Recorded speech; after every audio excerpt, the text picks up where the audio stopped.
Hello, everyone, and welcome to Wowhead Weekly number 291. This week is quite exciting. We've had some announcements which were very unexpected to say the least. We have a new Blizzard game, which is still technically unannounced as it doesn't have a name, no context, but it has been announced in the sense that we know that there is a new game coming. We'll talk more about that once we actually jump into the show properly. We also have some further statements and some developments from last week's show on to do with Blizzard. We have a new statement from Ybarra, for example, as well on that topic. So quite a few things to discuss. Before we jump into anything, though, let me just quickly introduce myself. I'm Annie, or also known as Annie Fuchsia, and I'm a streamer on Twitch on full time. That's what I do. I stream on Twitch. Let me introduce my co-host as well, the lovely Wowhead site director, Perculia. Hey everyone, I'm Perk. These news shows on Tuesdays are lining up with a lot of surprise Blizzard announcements. So yeah, really good timing for me to stop managing everyone on, these chaotic days and actually be in front of the camera and discuss all the wild things we are covering at Wowhead. So yeah, we don't get a new game announced every day or year or every 5 years, in fact. So it's very exciting. Oh, and we have a bright as well. Apologies for that random screen change as well, or scene change. Aww. But we do have a bright paw still here. Yeah. There, I meant to swap to this. Yeah, whoops. Yeah, let's run the intro again. Yeah, so I think we hanging out. He's like, this new game's gonna have a cat in it. Yeah. So yeah. Should we jump into the new game straight away? Because I think it's quite exciting, let's do that first, and then we can backtrack to make statements. So, this morning, Blizzard revealed they are working on a survival game. It doesn't have a name yet, but they announced that they are hiring for this. It's coming to PC and console, which, hey, look, the Microsoft acquisition. And there were 2 pieces of concept art shared, and then they announced some hiring rules for art and engineering. And the art style seemed like modern day with like woodland, like more magical elements. I don't know if you want to pull the artwork up. Yeah, but it's already up. One piece has like a sinister kind of forest with a bicycle and kids, and they're looking out on something that has a castle. And in the sinister part, you can kind of see like dark skyscrapers, but then in the brightly lit part, it's like a floating sky. So it seems like there's some sort of like portal going on between like the modern day and then this more fantasy bright element. Oh, yeah, there's apartments up there too. I actually missed that part. Yeah. I see the purple apartments. Yeah.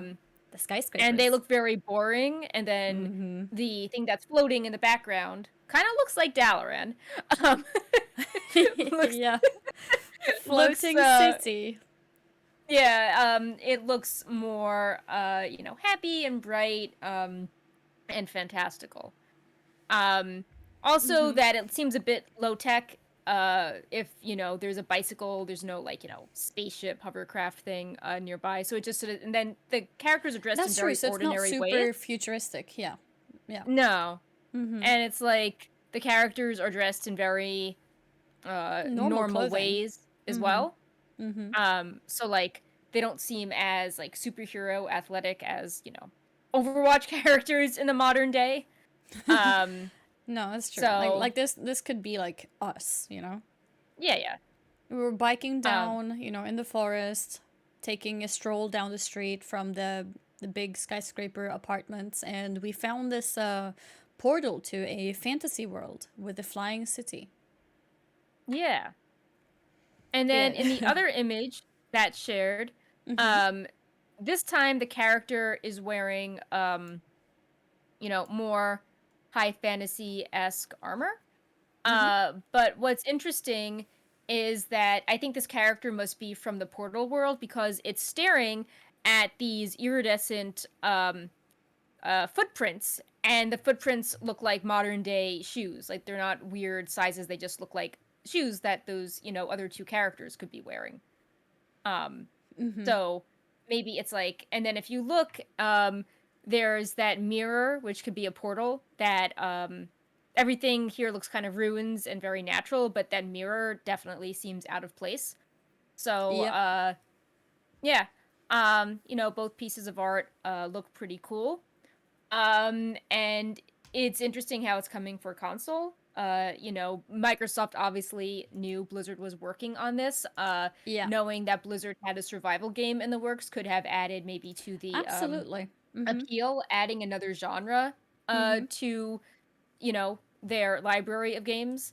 Because And that means that yeah, they can be involved and deciding potential directions, and it yeah. also means that they they probably see some kind of potential in this game as well, because as we said earlier, this is all we know right now. We have seen these two art pieces, we could call them teasers in a way, and we see their words, which is creating a new universe.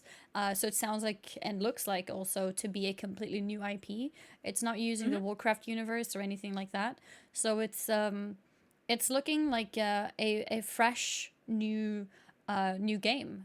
We don't even know the Yeah. genre. I mean, we do know it's survival, Yeah. but we It's don't know funny any other how details. I mean, like, I know that the language is generic, but I had to laugh when they're like, early stage of a new project in a new world. I'm like, oh, look, we just had a game called New New World world. come out. That was kind of like, like an abandoned, like, fantasy forest setting. Actually, true. So, Yeah. I mean, might yeah. remind us a little bit of that in a way. Yeah. So, obviously survival games have been increasing in popularity, recently, and a risk with Blizzard is that like they pivot to a trend when it could be too late, but it's it's promising to see where it's going to be, especially with how they don't have very many unique IPs, and like, one of them, StarCraft, is kind of on the back burner. Yeah. So, they need to develop different IPs, especially with Overwatch 2 being like, Yeah. no one knows when it's coming. Yep. So, And this seems Diablo like they is need to do more of also this. kind of paused because it's taken a long time for Diablo 4 as Yeah. well, right? So I think they definitely need something Yeah. which is more consistent. Like Mhm. obviously Warcraft, World of Warcraft has new expansions and has a subscription, so it's like an ongoing thing. But things like Diablo 3 came out, what was it, 2012 or something? Maybe Yeah, 13, super 14. old. Yeah. And it's been almost 10 years, and we're now starting to potentially see the light at the end of the tunnel for Diablo 4, but it's a very long time. So I think they probably are looking to have more games like this that are more more ongoing basically. Yeah, and I mean, it's obviously not coming out super soon because they don't even have a title for it No, yet. yeah, yeah. I mean, But this could be, yeah, in 3 years, maybe, like best case scenario. It's probably more. yeah, it's interesting how uh Mike Ybarra on Twitter last week said he had a tweet from the 17th that was like, a couple awesome product reviews last week. Really proud of Oh the team's yeah, focus on our players. Another this week, then two more last week of January. Can't wait until we can share with all of you. we Um, briefly so discussed that last show. yeah, yeah. So it's like, oh well, Maybe this this is was one of probably them. one of the projects Yeah. because BlizzCon line would have been around now, so they probably would have wanted to announce it around then. But it's like, I think the timing of this made sense. Like, yes, if this was revealed at BlizzCon like Overwatch, that was super hype. This isn't as hype, but Blizzard, I'm sure to their stockholders, probably wanted to show that, look, we are working on games after this acquisition. Look, here is something that can be played on consoles as well as PC in a genre we don't have. Look, it's a brand new IP. We're not stagnating. So it makes sense why they wanted to, you know, release this ahead of like quarter one, earnings talks. Sorry, quarter four talks. So it made strategic sense, even if, two images and a hiring notice isn't a ton of you know things to go Yeah. by. So Yeah. Yeah, I guess it gives a Uh, nice image of doing well in terms of mm. hiring more people. You know, we have lots of things, lots of potential. So it's definitely something on their end from a PR perspective as well, that it looks strong that they're working on something new. I am curious though. I mean, like this is mostly a hiring statement, and Yeah, it we is keep basically, getting and the two pieces lawsuit of news. art. It's like, you know, Blizzard needs to really make sure they've tightened up their hiring in HR, because I'm sure lots of people will be hesitant to, go work for Blizzard because they've heard, Oh yeah, bad things about the salary. yeah. Used to be Blizzard is all prestigious. obsessed. Yeah, or it's like, oh, even before the lawsuit, it's like, I don't want to move to California. Why can't I work Mm-hmm. from home? And Mm-hmm. now you also have the lawsuit angle of like, am I working with any of these problem people on the team? Like, is this a safe environment? So, um, I'm sure it will be difficult to hire for this. And if any Absolutely. interviews go badly, I'm sure those people will, you know, people Use will it feel against empowered them. to speak up Mm-hmm. about it. Mm-hmm. Um, so, uh, I Yeah, mean, no, I for guess in a sure. sense, it's good that they're trying to hire, because it's going to continue having like this accountability and discussion about salary and treating employees well in the forefront, Mm-hmm. because people will really scrutinize them for this, I feel. Mm-hmm. But Indeed. yeah, that was just like really surprising news this morning. And I didn't put this in the notes, but I have to wonder, uh, do you think any part of Titan was maybe like reused or inspired this?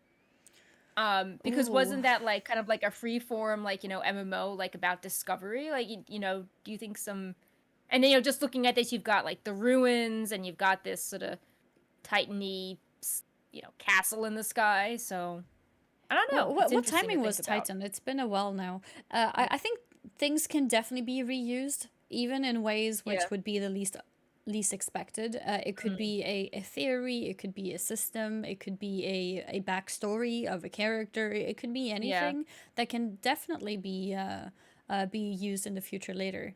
Yeah, yeah. Chat is mentioning as well. Wasn't Titan right before Overwatch? So it ended up being Yeah, some Overwatch, parts. or Yeah. So I think some parts of Titan also fed in to mm-hmm, Overwatch. I was mm-hmm. just curious because I'm looking, and when I see this modern setting, I'm like, oh, I I just think was it's thinking definitely maybe, possible. Yeah, no, for sure. yeah, Mm-hmm. like maybe they took some elements of Titan and put some that fit into Overwatch, and then there were some that were Absolutely. still Mm-hmm. unused that um are fitting into this. Mm-hmm. Uh yeah, I mean, I think that, just in this case, Blizzard is their biggest enemy or challenge. They need to, you know, time. They are not good with pivoting and getting things out on time. Yep. And you don't want this to be a bigger budget version of Heroes of the Storm that missed the boat on, the timing of the MOBA genre popularity. Yeah. Um, Do you or, think in survival Overwatch. is? Yeah. Go ahead. No, you go. You go ahead first. Oh, like even just with Overwatch, like that Mm-hmm. was an IP that landed really well, and then like the updates were really slow, and like Overwatch 2 is this big question mark. Yep. Um and like it's losing relevance now, and all the Mm-hmm. sponsors with their, esports league. But yeah. But yeah, go ahead. Yeah. No, no, it's absolutely a very good point.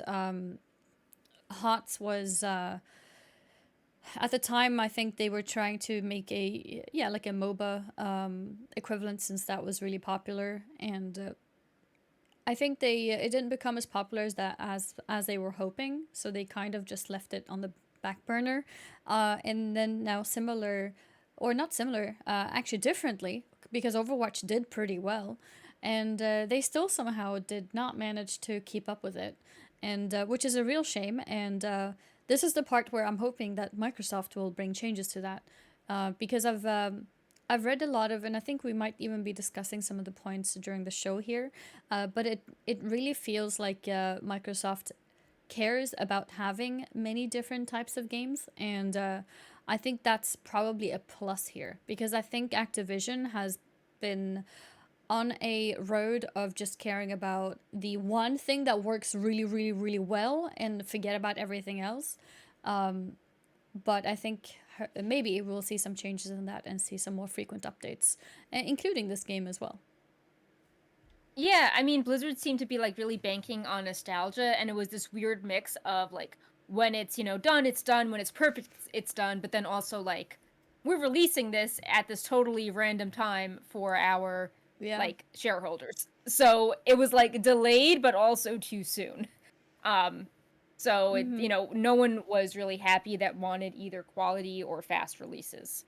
Yeah. So maybe we'll see something with Microsoft. But yeah, I'm sure that's another question people will have. Like, who is doing the hiring for this? Am I going to sign up with Blizzard benefits? Will they change after the Microsoft acquisition? Do I get different healthcare? Do I, how do you handle like bonus options? Like all these. Blizzard has one working from home policy. Maybe Microsoft has a better one. Which one will I be getting if I apply here? There are definitely lots of questions to answer with this. So, also Overwatch 2, did they need an Overwatch 2 as well? Because sometimes I wonder, like, League of Legends has just always been League of Legends. Yeah. Right? Like, there's no League of Legends 2. Because I read another comment in the chat where they felt that Overwatch was doing fine content-wise until Overwatch 2 was announced. Because then, I guess, most of the priorities went into Overwatch 2. And having that being done in a pandemic and you've already cut down on the content for Overwatch 1 is quite, quite sad. It's like you're killing your own game for no reason. Maybe they should have just had updates to the same game instead of trying to rebrand a new one. Yeah, I mean, you have to wonder if they're gonna. Yeah, I feel like Microsoft wouldn't want Blizzard to abandon like one of their only new IPs. So they'll probably do something with it. But yeah, it did kind of. It didn't feel super inspired when they announced it. Even the name, it's like Overwatch 2. It's like, okay, like yeah, and they said that how boring. They will still include a lot of the old stuff, right? Like it's still gonna be a re-updated version of the old one as well at the same time, like the PvP. So I think they said you were gonna be able to play Overwatch 1 with people who have Overwatch 2 and things like that. So it just made no sense really to make any kind of announcement at all in a time when everything gets delayed anyways. So it was really unfortunate, actually. One sec. Sorry, there's like so much news flying. I'm just like, yeah, no worries. Apparently, they changed flying in patch 9.2 for Zereth Mortis. So it's like, looking at stuff. Okay, more 9.2 discussion then. Yeah. But as this is a live show, we normally, and especially since we have it on Tuesdays, we tend to have overlapping things with actual news. So you may hear of things happening right now or things that are announced right now. Yeah. We'll get to the Spectral Tiger thing too, because lots of news. Indeed. But yeah, so that was one of the reveals. I wonder if there is going to be more reveals based on Quick's tweet. Because he said that he had like and did you want to say more about the survival game, or did you want to discuss Mike Ybarra's statement? Because that was mostly about culture. Yeah. Yeah, so, we can go on to Mike Ybarra's statement, which is interesting because last show we mentioned that he had written a smiley face as a response to the announcement of the Activision being acquired by Microsoft. And I think a day after or 2 days after, he made an actual statement. So yeah, which was very good. And yeah, as a transition, when I did the show notes, I said, "Oh, let's discuss his ending line where he says, "We also know we need to deliver content to our players on a more regular basis and innovate both in and beyond our existing games. We have some exciting things to announce, and I'll be sharing more next week." So, of course, the show notes were going to be, "What could this be?" And it seems like we got an answer to part of that. The part that was we need to innovate beyond our existing games. It's like, oh, look, this new IP for the survival game. And sharing more next week was this morning. So, yeah, that was obviously one of the statements, and I think Quick had a tweet this morning highlighting the news and saying, I've played many hours of this project with the team, and I'm incredibly excited about the team's vision and the brand new world it presents for players to immerse themselves in together. Join us to help make it a reality. And about obviously hiring. it's a nice statement, and it's also if he's saying he's playing many hours, it's already obviously been pretty far in incubation, maybe not alpha ready, but coming along. So that was one of the statements I assume one of the reveals. But I think we're going to get more this week because to me, when I hear deliver content on a more regular basis, that means updates to existing games. Yeah. And he said that they needed to innovate in our existing games. So to me, that means like, I don't know, like a WoW 9.2 patch date or like a Diablo ladder season date. Some kind of news for our current games, yeah. Yeah. Which is not, a 6-month reward thing. It really sounds like it. So, and also the way that he worded it in general, it did not sound like they had one piece of news incoming, which would be this game. It definitely sounds like there's multiple things that they want to talk about and announce. So we could. What do you think is the most likely then? Do you think a 9.2 proper presentation and date maybe? Yeah, I think a date for 9.2, and it's interesting because BlizzConline would be around this time, and so I can see them sharing all the things they would have done for that last year and doing that now. But it's also tricky because normally, like, the expansion has been going on for so long that normally we start getting, like, new expansion hints, soon. So that's also true.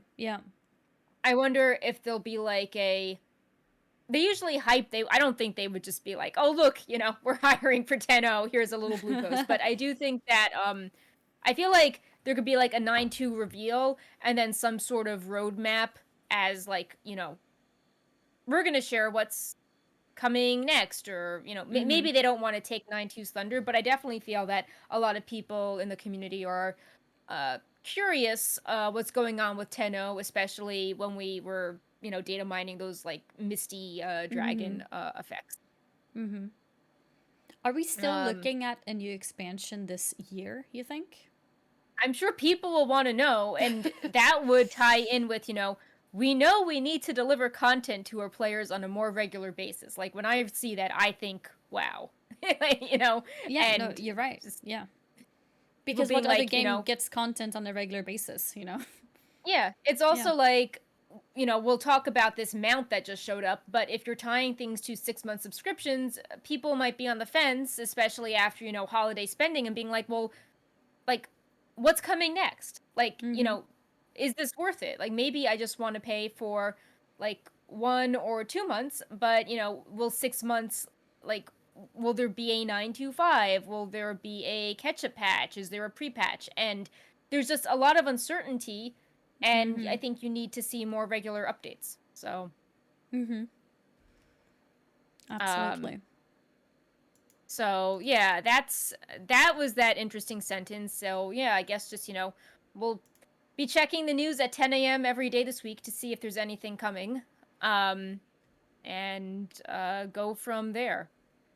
But that was, I know a lot of people have been focusing on that very end of the statement, but going back to what we were saying, how like, oh, that's kind of weird. Mike Ybarra only has a smiley face. I wish he would say stuff. The rest of the post, I think, like, was more like leadership and making employees and fans concerned about the culture feel more positive. Big talk on culture. So like yes, the new games like are very nice and needed, and that's the games coming out is a symptom that they're being more efficient and healthy to work for. But I'm glad that he was trying to reassure people about the Microsoft acquisition and talk about continuing to improve culture, because people were, worried that would kind of be like dropped in the acquisition or, new year, new PR cycle. So,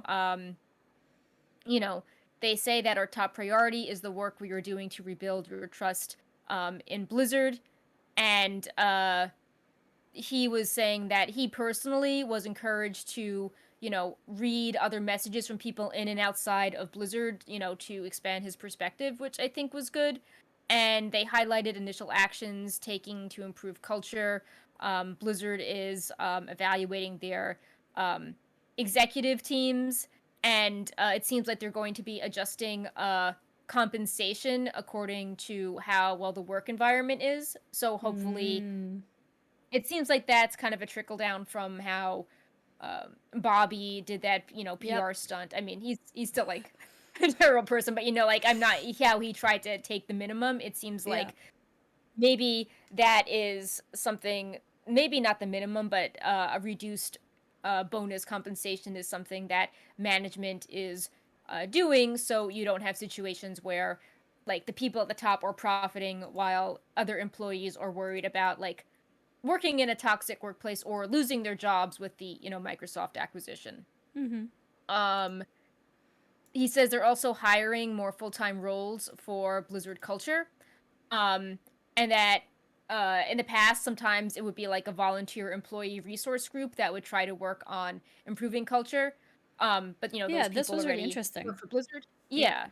So it's like now there are people who specialize in this, including a culture leader, a new leader for human resources, and a diversity, equity, and inclusion leader, which I think it's really important, to have that, because you don't want a lot of the times the people that volunteer for these groups on the side are people that, do it out of a sense of, they've been personally like affected, discriminated against, and they're trying to, help others. And it can be exhausting if you are like personally dealing with a difficult situation while also trying to like, advocate for change. Plus, you could feel worried about your job security if, you are, clashing with people, or if you do too much, then people are like, oh, well, this isn't your job, get back to, naming items or something like that. So, exactly. Yeah. So it's better to have it as a dedicated role. Yeah, and it shows that, by actually investing dollars in this and taking it seriously, that it's not like, oh, do this unpaid work on the side that requires a lot of, emotional labor and, reliving difficult, sad memories. So, and then also maybe get complained at for not finishing your regular job because you were spending too much time doing this stuff. Yeah. And like, it's not fair to people to basically have to do an unpaid job. No.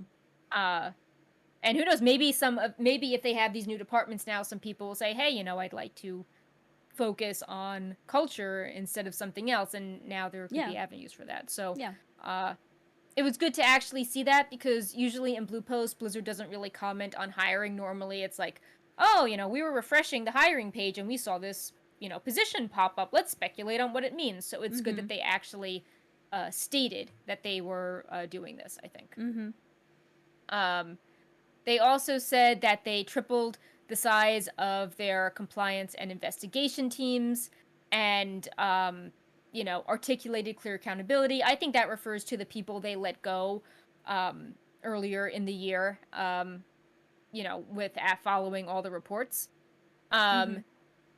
They've talked about representation data internally and have set goals around improvements across metrics, which I think we heard in the earnings call, how they wanted to be more transparent about things and get better. So it's good to know that didn't go by the wayside. And they've put in place an upward feedback program so employees can have confidence in evaluating management, which is super interesting. It is, yeah. Yeah. Like, I know we have really different jobs and like you're sort of your own manager. But like for me, as someone that manages people but also has a manager, I know like giving feedback can be like super awkward, even if you like get along with all your employees. Like, yeah. And like, it actually came up because like at the start of the year, like everyone does performance evaluations, and sometimes it's like, oh, well, like I want to give feedback on my supervisor, but I don't know if this is like the right avenue because, that person's evaluating me. So if I say I don't like them doing something, like, how does that affect, like, will there be like retaliation? Like, you There's don't like a want to power step on dynamic. toes, and yeah, Yeah. exactly. The power dynamic is very Yeah. scary. So And it's then good like, that they've done yeah. this. Mm-hmm.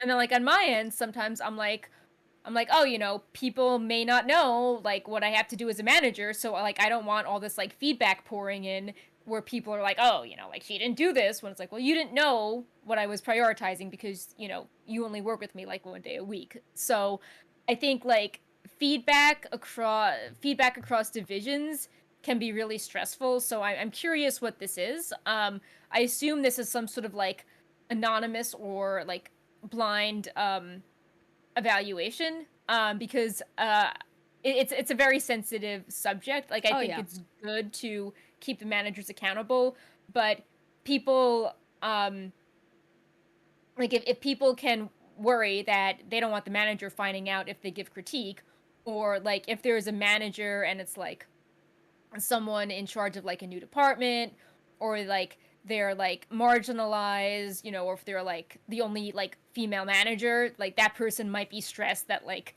they'll get like a ton of negative feedback and like their position won't be secure. So I think that you have to do it properly, but I'm glad that they're taking a step and trying to chip away at the managers are, untouchable, perfect rock star mentality. Yeah. No, absolutely. Must be really intimidating to give any type of feedback upwards. Um, Yeah. so it's interesting that it's mentioned here to have that Yeah. kind of conversation going. That's good. Yeah, I mean, obviously, if you're just like a person reading this, you're probably gonna be like, "Oh, yay, more games coming." But for me, I'm like, "Oh, like I would be curious what this is like because there are so many ways that feedback programs can go wrong or like be turned into a power play." Like you Hmm. don't want someone to be like, you know, this person is, a bad, this person is a bad manager at X, and then all of a sudden that manager starts assigning you like difficult things, or like, subtly Oh, nitpicking yeah. you, or like complaining about you to others. So, Yeah. it's a very difficult like line to walk, but they clearly had to change things because when they let people go last year, a lot of them were, it wasn't, oh, this person necessarily did something bad. It's like you were let go even if you were a manager that was just letting like all this stuff happen under your watch, if you Yeah. saw it and did nothing. So Mm-hmm. I think that they're trying to have more accountability for managers. It's just important not to do it in a way that inadvertently harms the employees. Yep. Or especially if they're not sure if this would apply to them, but like temp workers, if they would give Oh yeah. feedback and then based on that, maybe they don't get signed or something. Right. Like, so hopefully Or they it's have some like kind of anonymous system there. or it's like, like some game like jobs are very specialized, so how do you, it's like, it's like, oh, I'm going to talk about quests. Well, only a few people work on quests, or items or Yeah, so if classes you or say that sort certain of comments, thing. people will know who it is. Yeah. Um but yeah, I mean, overall though, I do think that doing something is better than nothing, and I think that the hiring is important. Mm-hmm. Especially after the past few years, Blizzard was like, oh, devs, we're only hiring devs, so many devs, and now it's like, oh, we actually need to hire other Yeah. divisions to make the environment run smoothly so the games can come out on time, because clearly that focus of, we're increasing our devs by 20% was, yeah, that hasn't really led to faster games yet. Yep, not yet at least, that's for sure. We still got some Yeah. sleeping game projects Yeah. ongoing. I mean, of course, the elephant in the room still is that, uh, Jen O'Neill clearly dealt with some shit at Blizzard. And Yeah. yeah, I mean, like, you don't know. I don't think he's ever said anything about her, like, expressing regret publicly for how the salary thing went down. But it does feel like a lot of these uh, actions happening now are in reaction to her experience and trying to improve it. So yeah, that's always going to be like kind of like this like unsaid weight that just hangs over any of these posts talking about culture. Yeah. Mm-hmm. So, you know, even if she's not going to be mentioned in these posts, it you know, maybe some of these things were even things that she had suggested. And yeah, her presence is definitely uh missed. So yeah, Yeah, just important definitely. to always keep that in mind. Mm-hmm. It's very possible that a lot of these Yeah. ideas were hers, actually. Yeah. Mm-hmm. So, um, I think we wanted to just go over some more Microsoft acquisition follow ups quickly for the last batch of not WoW specific news, because when Yeah. we were covering the story last week, it was very very sudden.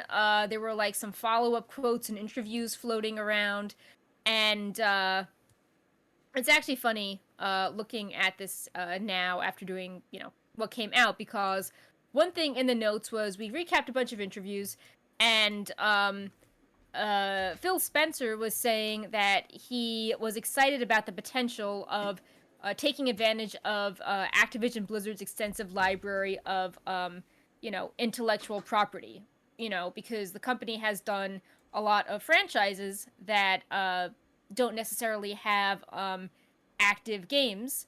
And a lot of them people But don't even know about. yeah, Like, like they there's said, actually so many Spencer, games. Mm-hmm. they said, you know, I was looking at the IP list, King's Quest, Guitar Hero. Spencer said the Xbox team will talk with developers about working on a variety of franchises from the Activision Blizzard vaults. We're hoping that we'll be able to work with them when the deal closes to make sure we have the resources to work on franchises that I love from my childhood and that the Mm-hmm. teams really want to get. I'm looking forward to these conversations. I really think it's about adding resources and increasing capability. I had no idea Guitar Hero was Activision. So, Yeah, there's a lot yeah. of games. The other game, also a really old one, Lost Vikings, I think it's called. Yeah. That's a Yeah, game I that was a played on the Blizzard one. Super Nintendo. So that's like super Yeah. classic for me, and that's another Activision game, I think, right? Yeah. Blizzard, I think, had that as one of their Mm-hmm. like Winter Veil.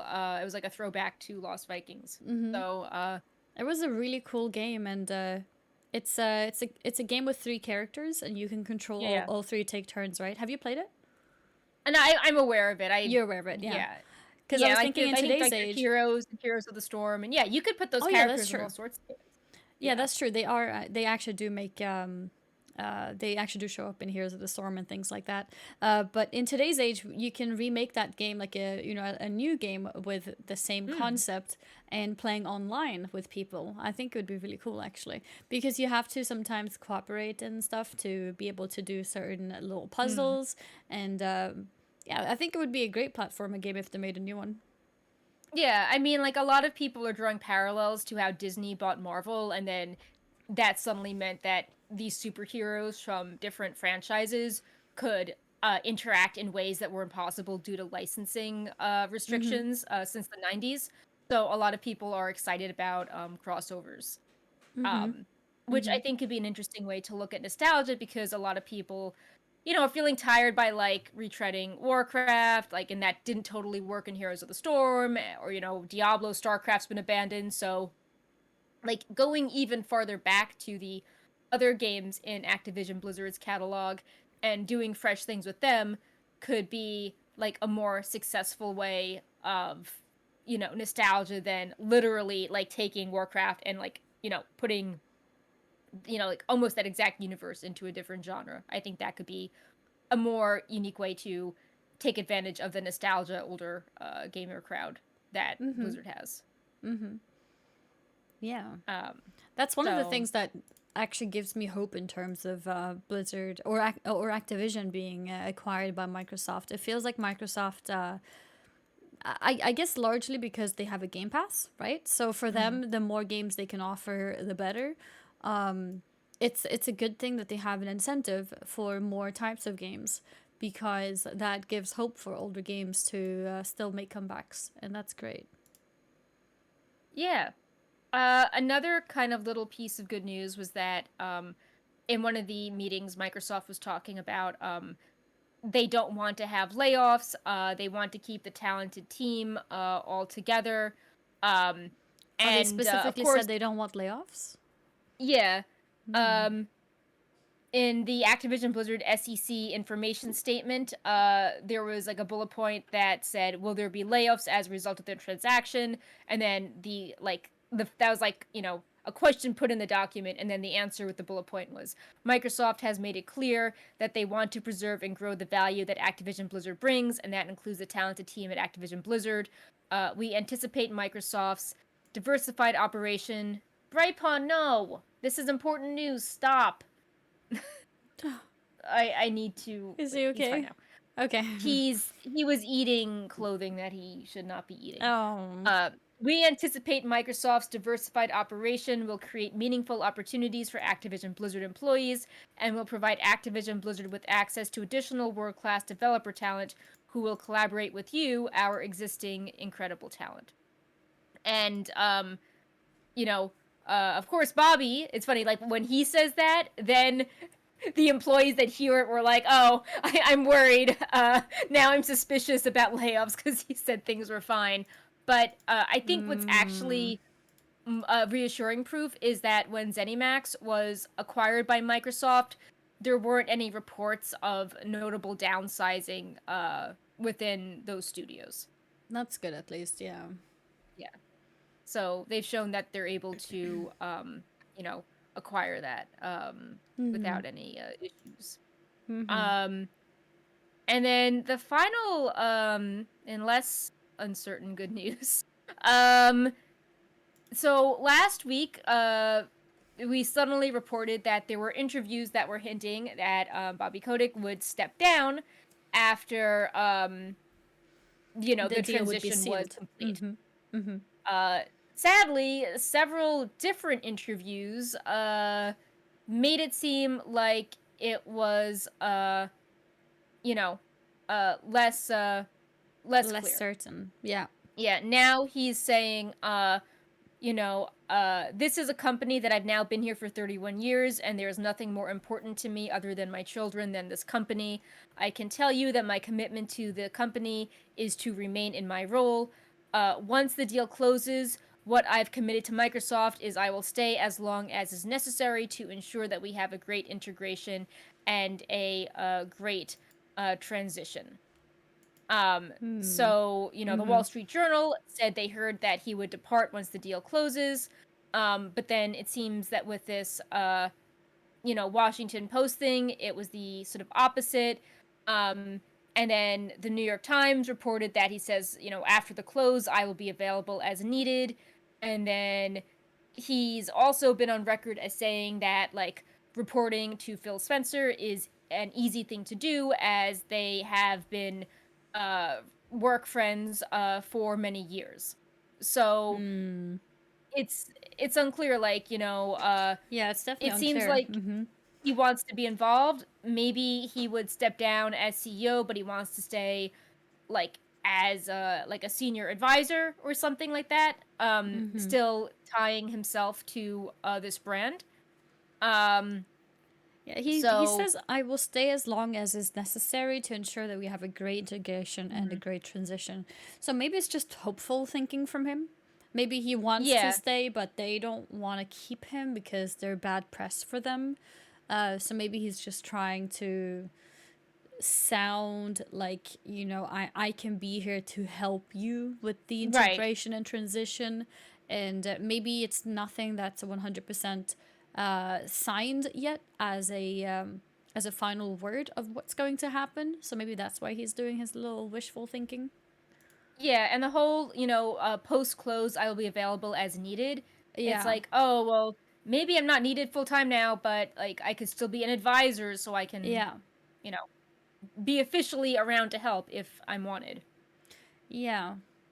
Because it feels kind of strange to say as long as is necessary. I feel like Yeah. if he was Mhm. staying, he would be like, what I've committed to Microsoft is I will, continue to show my commitment, but instead is I will stay as long as is necessary. So yeah, it does seem to be a bit unclear, for He sure. definitely has an ominous way with words. Like nothing he says like fills people with reassurance. It's Yeah. just a thing with him. Yeah, So I think it's probably over, but he's doing a little bit of wishful thinking to make it sound less bad. So maybe he's even making it sound like, if he does leave, he will pull the card of, yeah, I could have helped them with the transition, but it seemed like they were doing okay. And by the way, I have this new cool job. I think he just tries yeah. to make it sound like he has a chance to stay when he doesn't. Yeah. Or like they're doing such a great job. I left earlier than I expected. Yeah. Um, you know. Mm-hmm. Um but yeah, I think that we're good with the general Blizzard news. Mm-hmm. And sort of as we transition into the WoW news, there's been some kind of industry news surrounding WoW as well, with how Team Liquid has acquired Limit as part of introducing their new Yeah. like MMO vertical and Yeah. new direction for content.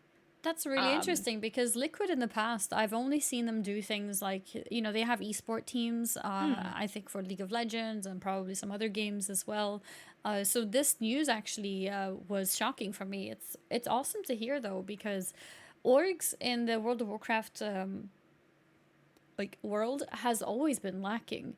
mm, Not many orgs have been interested, and this could maybe be due to the surge of interest in MMOs in general this year, and also probably because of Riot's MMO that's coming up soon.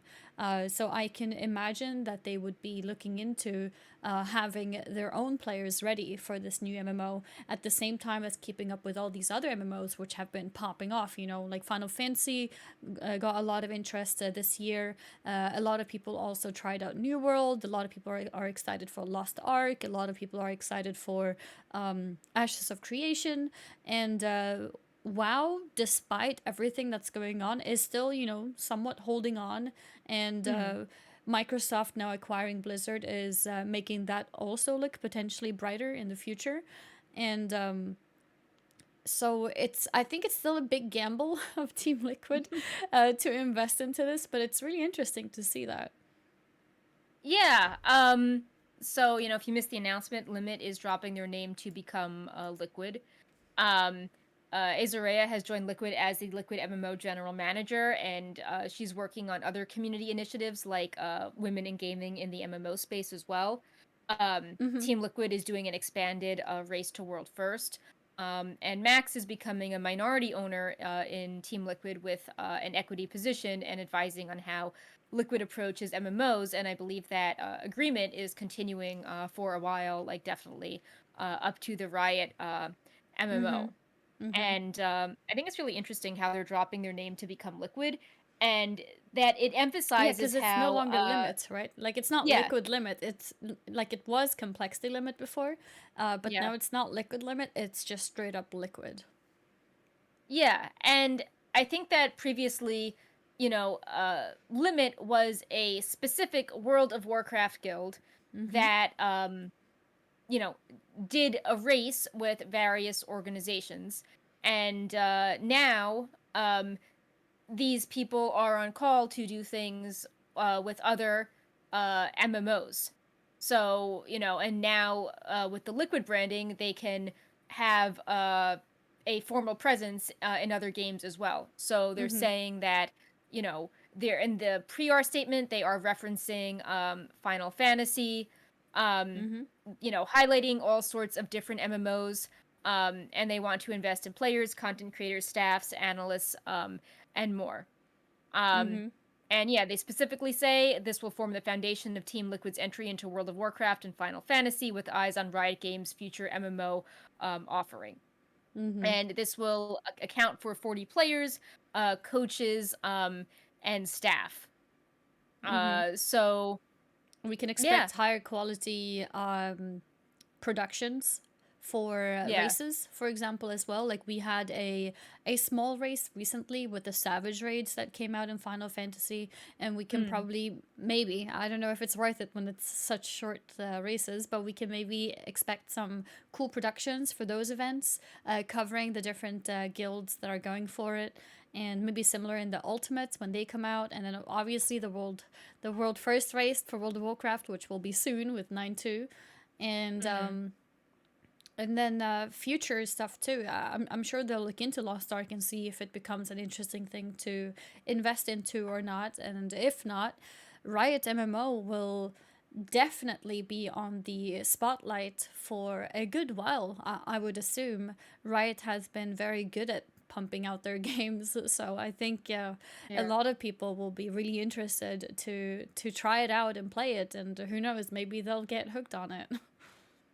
Yeah. I definitely I'm curious though when they talk about an upgraded race to world first. Because they're like, "Oh, we're going to showcase every boss attempt along the way." And it's like, "Well, okay, that always happens even when you're not watching the fancy broadcast." So I'm curious how they're going to innovate it, because sometimes simple is best. How some people just want to hear open voice comms, and Yeah, they want to hear their favorite streamer explain something. yeah. So you're like, well, how are you going to innovate? Because, like the graphics for a lot of these races keep getting better, and there's humor and there's replays, and like the casters sound hype, but sometimes people just, want to hear Max's streams as he's coaching everyone, which you can't get on the main broadcast. So I'm curious how they're going to innovate it, because when I see, showcase every boss attempt, I'm like, yeah, well, it's kind of everyone Does that. already Yeah. does that. Yeah. Are, I are mean, I they, guess, yeah. I was gonna ask, do they not have are they not gonna have single broadcasts either? Because if you want to hear just Yeah. Max, I'm sure you could just tune into his stream. Or are they not gonna Exactly. have? Yeah.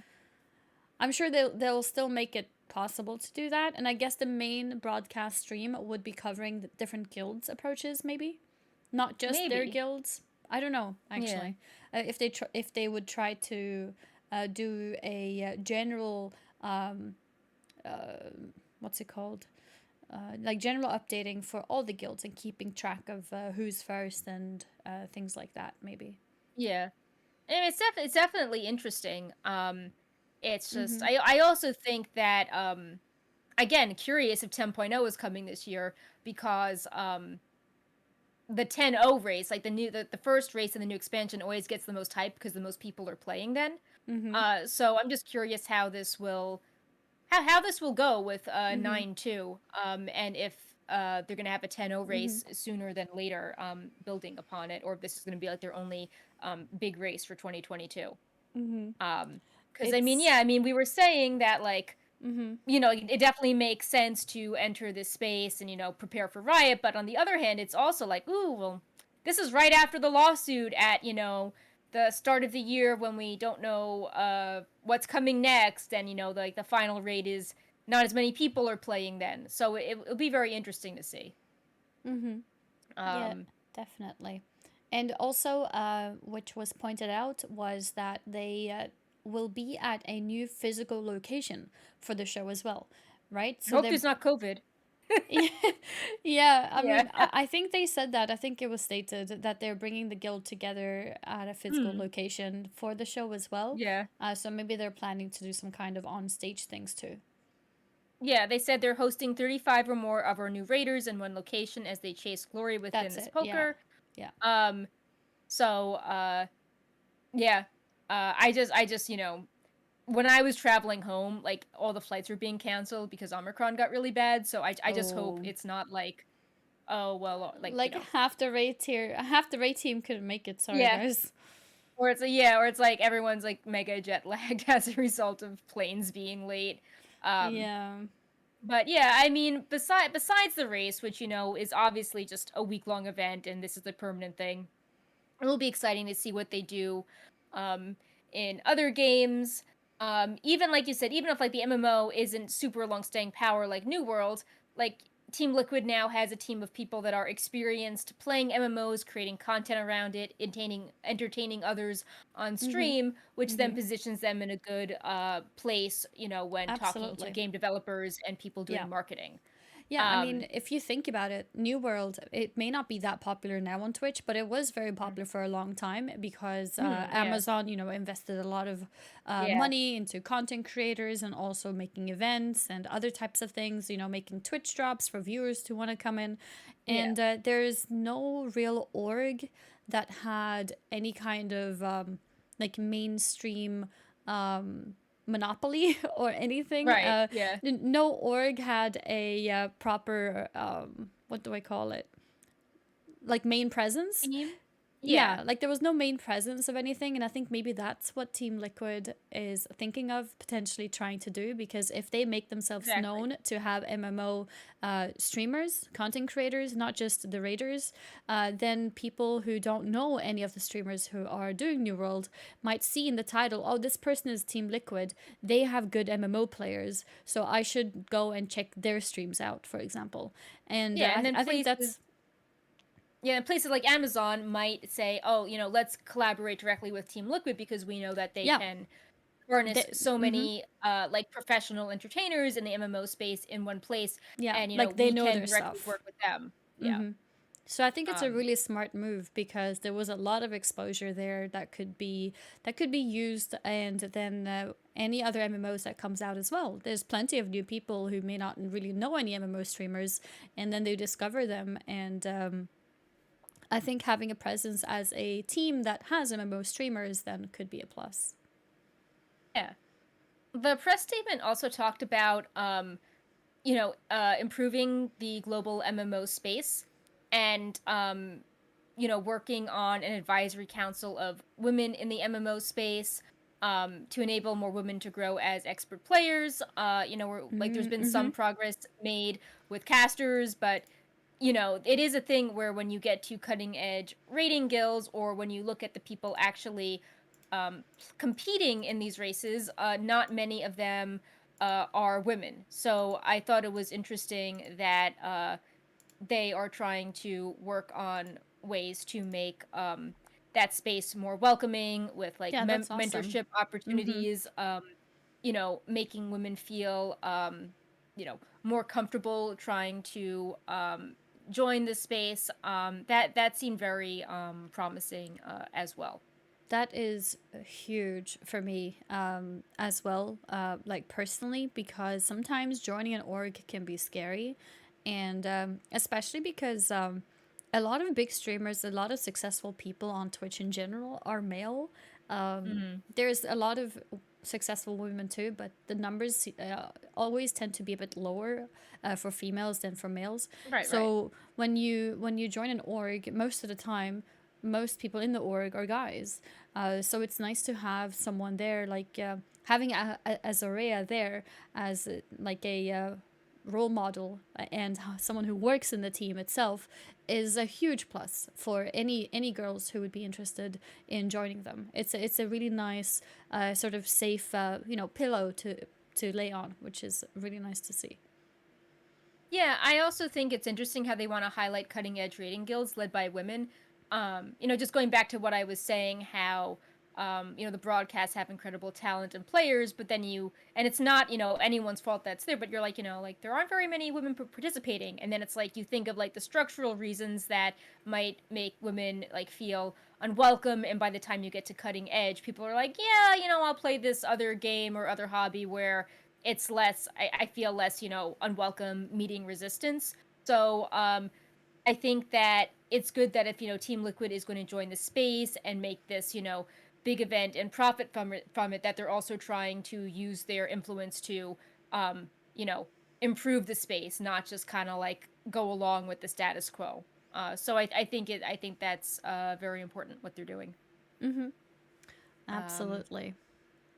So yeah, and who knows? Maybe if obviously this is great for the limit players, but it's still one org out there, and you need like a bigger system of guilds being supported because Yeah, I'm sure absolutely. if like all these, if if not many, well, there's like BDGG, there's Method, there's a few places, but like you need a lot of competitors because you don't want this to turn into like, oh, it's an exhibition match between two guilds. Like there's not as much suspense or fun Yeah. that way when like one group is, playing in like, like a luxury state of the art thing with, like all these meals and everything, and other people are like trying to take work off or working at home, or bad internet. Yeah. So hopefully other organizations will make waves and invest in the MMO scene. It's really hard. I think obviously Method managed to do this in the past, and I think that was mainly because of leaders like Sko actually having a streaming platform, having an audience. Yeah. And now since Limit started streaming, Max and a few others in the team or in the guild as well have had quite successful streams, and I think that helps a lot with getting these kind of deals going. And as sad as that might sound, a lot of these guilds that may be up and coming, what they need is to potentially stream more, to be noticed more. Yeah. And if they're lucky enough to have sometimes even just one player in the team who is very popular, it could be enough to land a decent deal. And because at the end of the day, we don't want one org to be the only one represented. That was the big problem with Method before, owning everything. Right. That monopoly led to nothing happening. You would watch. The races were getting kind of boring. Yeah, because you know who's gonna win, and you look at, even when watching PvP, it is like 8 teams, and 3 of them are different forms of Method. It's like, oh, okay. Well, now it's Method versus Method. Like, who am I cheering on? It's the same team. So it's really nice to at least see now that Liquid also has joined the space, but at the same time, we do still want more orgs to join. And hopefully, as the MMO space maybe becomes more popular, maybe more orgs would consider. But right now it is still tough. Like we still have some PvP teams that are in the top, in the top teams, looking for orgs to represent them, and they're struggling. And speaking of, actually, Liquid did pick up one of the teams. So Siege's team has been officially picked up by Liquid as well. So yeah, I mean, it's nice that Liquid is joining the MMO space, and hopefully we can get some more orgs doing the same thing. Yeah, and I think the approach of the MMO space might be more inspiring for organizations, because you can see how an organization might be hesitant to just pick up a WoW-focused guild because Blizzard is slow with updates.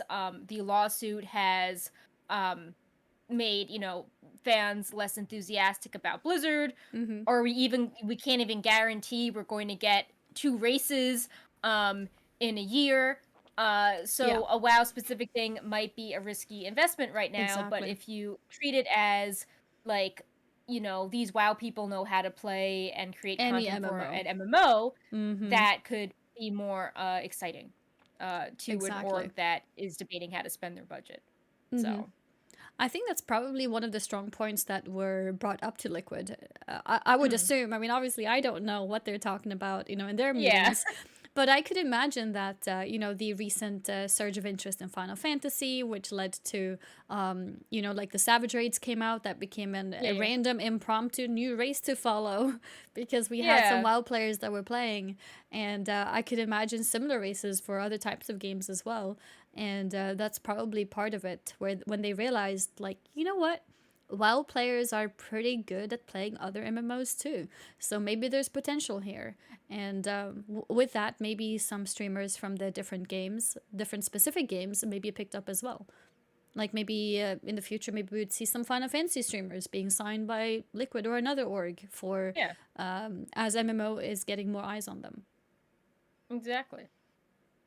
So yeah, will be interesting to follow along for the 9-2 race. And yeah, congrats to everyone involved in Limit Guild and the Liquid staff as well. It's a very exciting merge. Indeed. So I think we should discuss this new shop mount and then this interesting China development going on. Yeah. New shop mount. Subscribe for 6 months and you get this mount. Yay! It is Year of the Tiger themed. Which is by now tradition, right? We have like a new mount for every new Chinese year. Yeah. It looks pretty cool. People might be more excited. Like, I think all the Chinese New Year mounts are actually pretty cool because they're all spectral. But wait, have they all been spectral? There was Hogwarts, like the golden pig. Yeah, he was pretty cool. yeah. And then like the dog was solid, but it had like golden glow effects on it. Okay, a little bit of variety. Yeah, yeah. Like, I mean, with the metallic elements, I think it sets them apart from other mounts on the shop.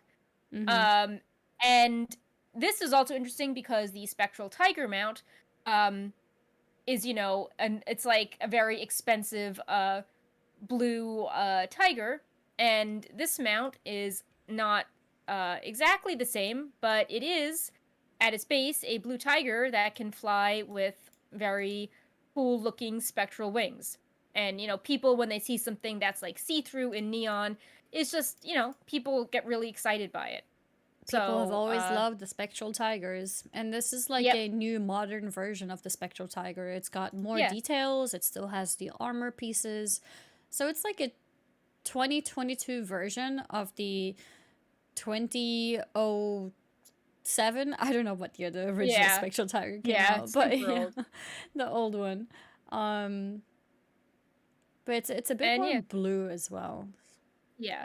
I mean, I think the original Spectral Tiger is still cooler and nostalgia and rarity, but if you just want like a cool shiny thing, to match, your celestial transmog, and you just like cat mounts, which lots of people do, this fits the bill.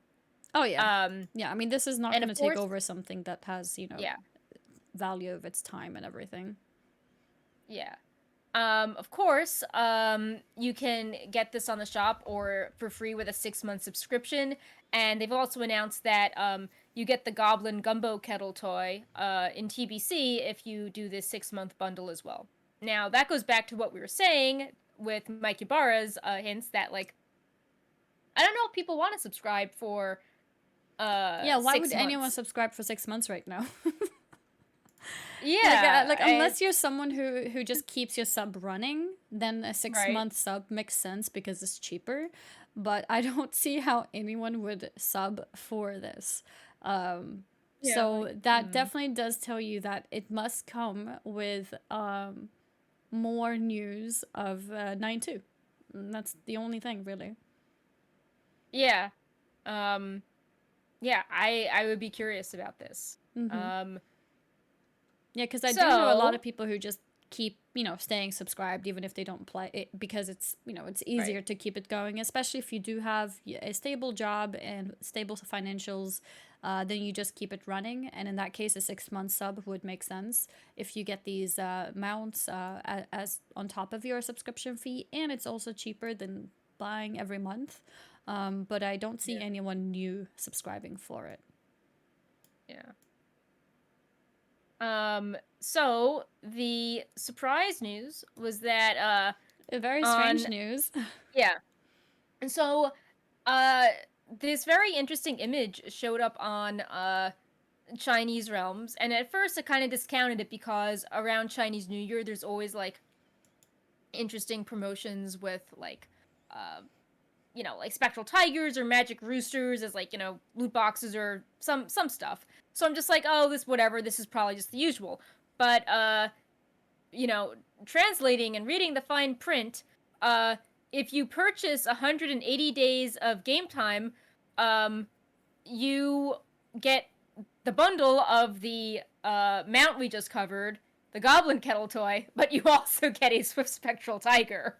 Yep, so there it is. Crazy. If you play in China, you get the new modern Spectral Tiger for your retail account, and you get the Swift Spectral Tiger on your classic account, classic TBC. Yeah. Now this is only for players on Chinese realms, so you can't like buy this, but yeah, it's just like yeah. I mean, And it's like it's fair enough because those old, I mean, not the old, but the classic version of the game, you know, you can't really buy TCG items for them, right? So even if you wanted to, you yeah, can't actually buy a TCG Swift Spectral and use it for your classic account. But it's still kind of awkward because it means that everyone on your server can be running around on this mount now. yeah, And that feels a little bit like ruining the classic immersion. Even worse than the other mount, in my opinion, because this one sticks out more. The other yeah, mount that they gave for the TBC Collector's Edition doesn't stand out that much. But this yeah. The one, pricing yeah. is interesting as well because with the trading card game, uh, getting this is worth over like $5,000 on the secondary market, as the cards haven't been printed since 2007. Um, so that's Mm-hmm. for like US and EU players that want this mount. But if you're on the Chinese For server, retail, right? yeah, the bundle without the tiger is $49, and then the bundle with the tiger is roughly $250. So it's like on the higher side for a mount. It's like the mount's worth $200, but that's still Wait, so way. are they paying Go ahead. extra for this? Or what do Yeah, you so mean there's with it? two bundles, and the Okay. bundle with just the goblin gumbo and the retail mount is like Mm-hmm. $50, and then the bundle with the Swift Spectral Tiger is $250. Oh my god. Okay. So it's also very expensive. Well, not, I mean, still cheaper than if you wanted to get it, like, I mean, sure. yeah, but still, but yeah. But So I mean, it's cheaper, but it's not the real yeah, Spectral, right? Like the real Spectral is the one that you use on retail. This is the right, classic version, so it's not the real one, and it costs $250. Okay. Oh wow. yeah. Okay. But yeah, So I see people mentioning VPNs. That does not work. You no, cannot just change your VPN and play on the Chinese version of things. It's a separate game. The game actually even yeah, works differently, right? They have different resets and everything. yeah. Oh, apparently the So TCG was never in China, so they literally cannot right, get the retail equivalent. yeah. So it's just interesting how the TCG things have been handled uh Interesting. differently. But like Yeah. always in the past, it was like, oh, like this kind of makes sense why like maybe you could get a magic rooster around Chinese New Year, but I think this is seeing how US had this bundle pop up and then China had the same bundle pop up, but there was like a bonus spectral tiger. I think is making people be like, "Whoa, like is this, Yeah. going to come to US things? Is Blizzard going to do something like multiple tiers of shop bundles? Like, you know, Oh could like a no. super duper deluxe bundle be coming? Oh no. Um, do they really want people to play TBC in China? you know, so Yeah. I yeah, don't think they'll do that in the West. I feel like people know that in the West this kind of stuff is not well received. I hope. right. Yeah. I hope. Also, I mean, like the second hand, it's interesting how Blizzard was testing the waters by adding old TCG items to the 6 month subscription bundle, I think but that's they okay. were minor things like toys. But I Yeah. know people were like, are they going to add a Spectral Tiger if they really need to get subs for the Oh no. game? So, Yeah, no, who knows? I think adding old was this toy also an old TCG toy?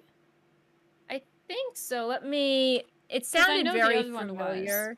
Yeah. Yeah, the Impin' Ball. Yeah. Yeah, Um, the answer is yes. yeah, it Okay. was. Yeah, yeah, yeah. I think it's quite nice since there is no like new TCG system for the classic version of the game, classic TBC version of the game. I think it's okay to add them to these subscription things because they're just toys. You can drop Mm, them and play around with them here and there. I don't think it ruins game immersion. It technically existed in the past, and it's not something that you would spam anyways. They're not that exciting toys.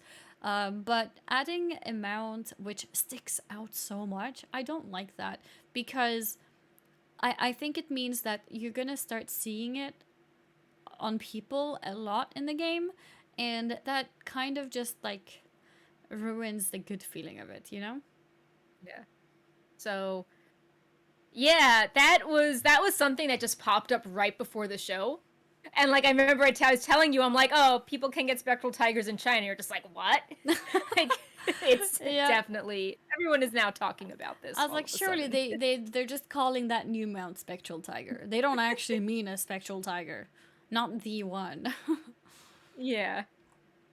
So, yeah, just interesting mount news that we were not expecting today. So, yep. Yeah. And then we have some 9-2 discussions. Yeah, somewhat. So we might freestyle this a bit because I had some interesting news to discuss. But then like there's a PTR build going on, so some other stuff might be more important. But even though what we're going to talk about next wasn't in this build, it was in the previous one, I think it's important enough to discuss because it was on legendary acquisition, and we didn't discuss it on the show last week because, hey, Microsoft.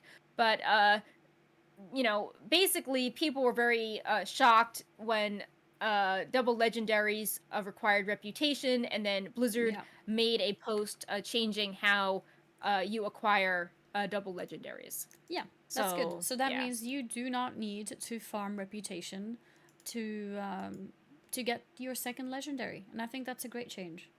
But again, why was it even announced to require it in the first place?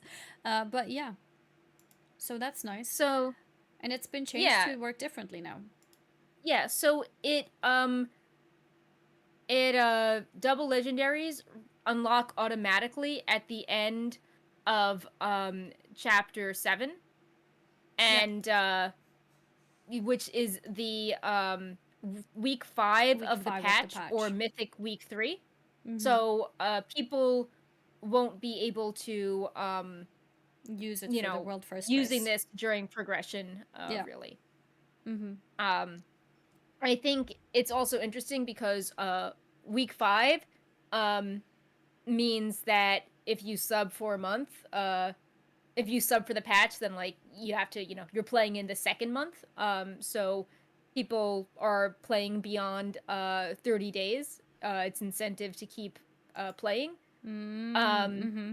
And I do think this is better than the rep grinding, because if you're a returning player that if you're super hype about WoW, and if you want to just like play right at the start, the content is staggered out. But if you're someone that like maybe comes back in 3 months and you want to do catch up and stuff, everything will be already unlocked because you're coming back late to the patch. Like it it would be really annoying if you came back and it's like, oh, I can't, I'm only using one legendary and I'm trying to find pugs or find groups, and I look so much weaker, and now I have to spend my whole weekend grinding out rep. Like this sucks. No thanks. Yeah.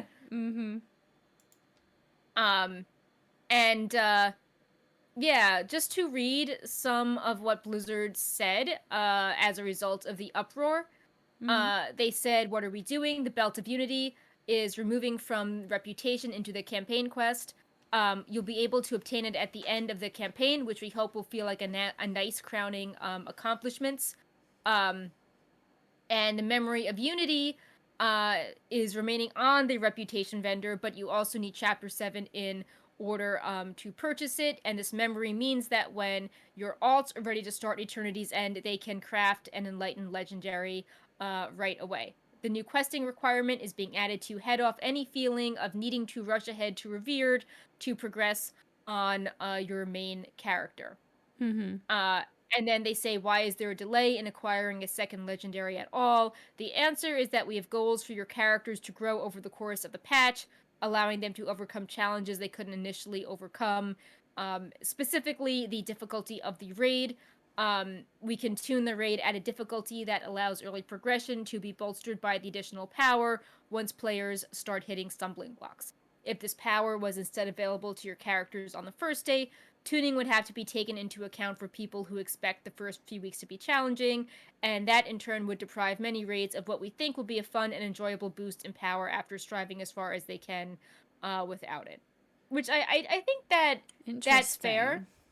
Like, so now they could potentially make the world first race even harder than it's been before. Right. Or it could also be more balanced. Like, it didn't look good with 9-1 when you saw things like, well, due to RNG, like, this character didn't get any shards, so we're just gonna sit them for progression. Mm-hmm.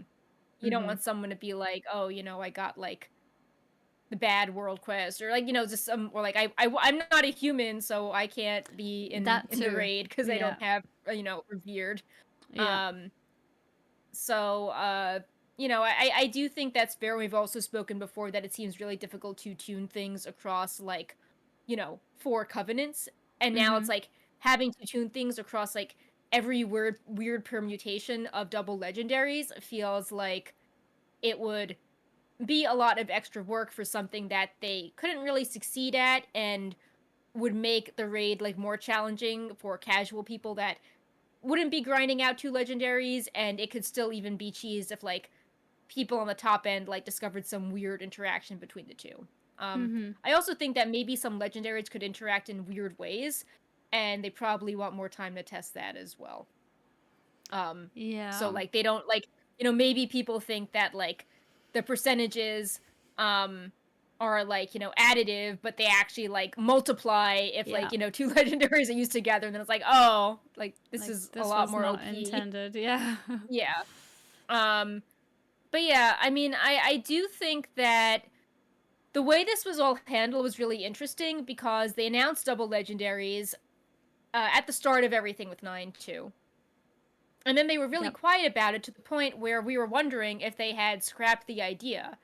And Mm-hmm. then it just sort of showed up on the PTR as requiring revered, and then there was this huge uproar. Uproar. Yeah. And some of that I think was misguided because people assumed that, like, everything tied to the new zone, like, nothing in 9-2 would be tied to player power, but it was always like it was always like the cipher system, like, it was only some systems weren't related. It wasn't like everything in 9-2. Yeah, because But they were talking. regardless, yeah.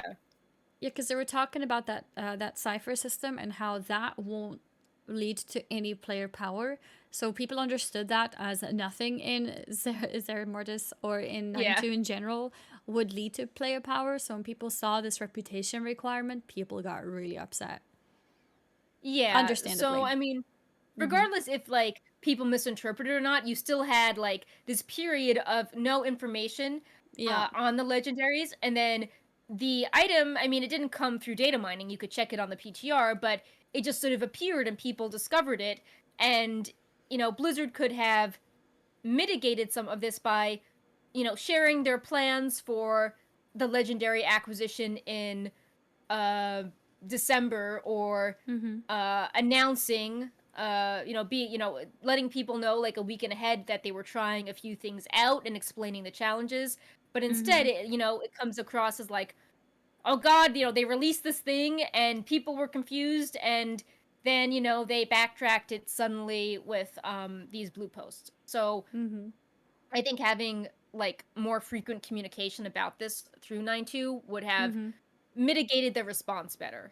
Mm-hmm. Now, obviously, you have holidays, you have, the lawsuit disrupting things. I'm sure there was, like, a billion other things people had to do, but, just from like a player perspective, Mm-hmm. people at Wowhead are like, did they cancel double legendaries? We haven't heard anything. Yeah. Um, you know, it's I think they, like, went too quiet on this hot button topic, and Mm-hmm. then, you know, didn't realize people would uh, be worried about the reputation, which they probably should have been. So, Mm-hmm. um, but at least they changed it. Yeah. So, That is good. yeah, That's an example of something that would not be changed in the past. I mean, we still have, don't we still have old flying zones that require certain reputations and stuff? yeah, it's It's kind of kind of outdated there. embarrassing at this point. Yeah.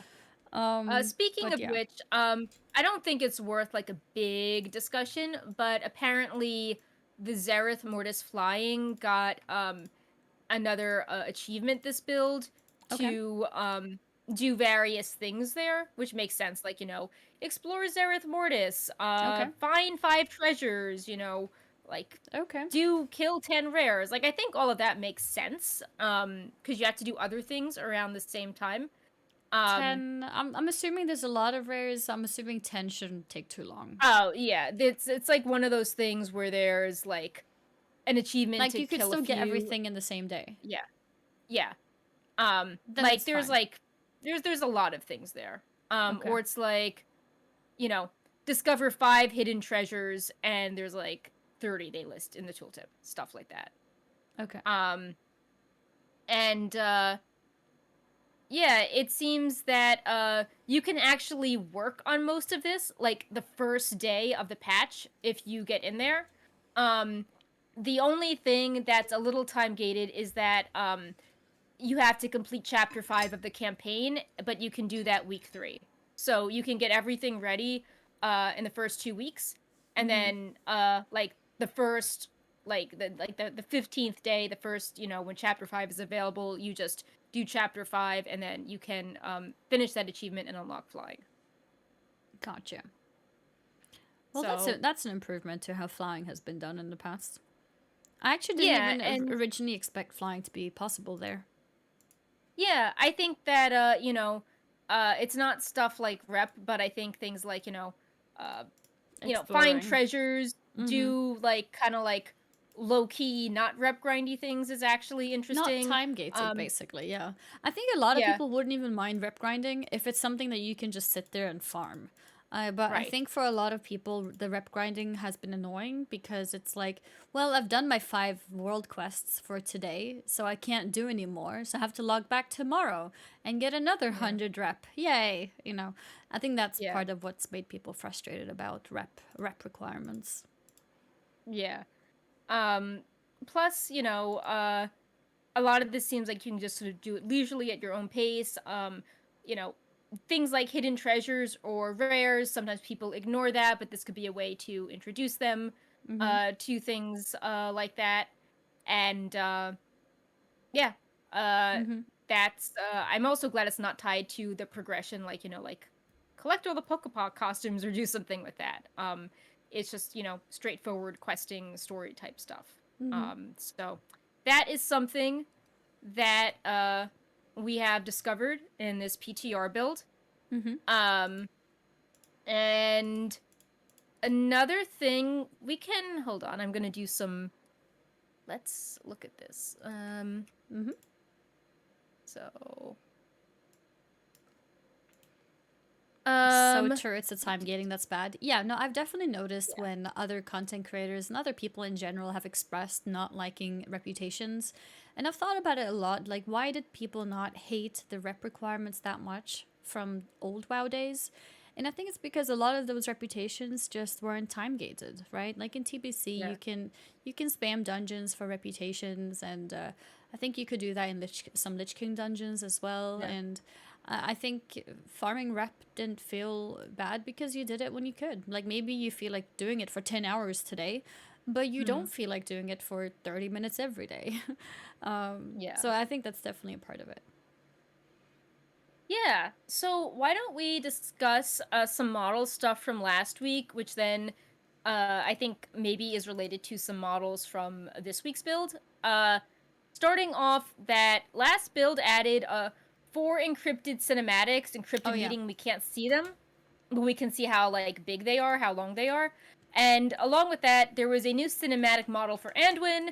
He looks normal, but the interesting thing is that he has a uh, very sad looking pose to be Yeah. used in one of these cinematics. Mm-hmm. Um, so I don't know if you want to show him quickly, but Yeah, looking at the just. size of the cinematics, one is 25 seconds, 51 seconds, 1 minute 23, and 2 minutes 42. Um, so we can leap to some conclusions about these. The shortest one feels like it might be like a mid-raid interlude, like, between jailer phases, Mm-hmm. because, the encounter changes position. Um, another could be like a quest cinematic where like we defeat Anduin and then like we transition to the jailer in the second half of the raid. Mm-hmm. And then the big story beats we haven't looked at yet are, a cinematic that follows Anduin's defeat, where we see his, reaction to things, and then the actual finale following the conclusion and the showdown with the jailer. So those are things it could be. And then of course there's the unresolved story of Sylvanas and Tyrande as well. That could be one of these two. Yeah, so we only really know the sizes and the length of these, right? Yeah. So none of these are as long as like the Sour Fang, like Old Soldier era cinematics, or the End of Legion. They're definitely longer than the N'Zoth cinematic. So that's good. Yeah. Yeah. And yeah, I'm gonna show the sad Anduin as well. Yeah. There it is. Sadwin. Yeah, Sadwin. Yeah. There he is.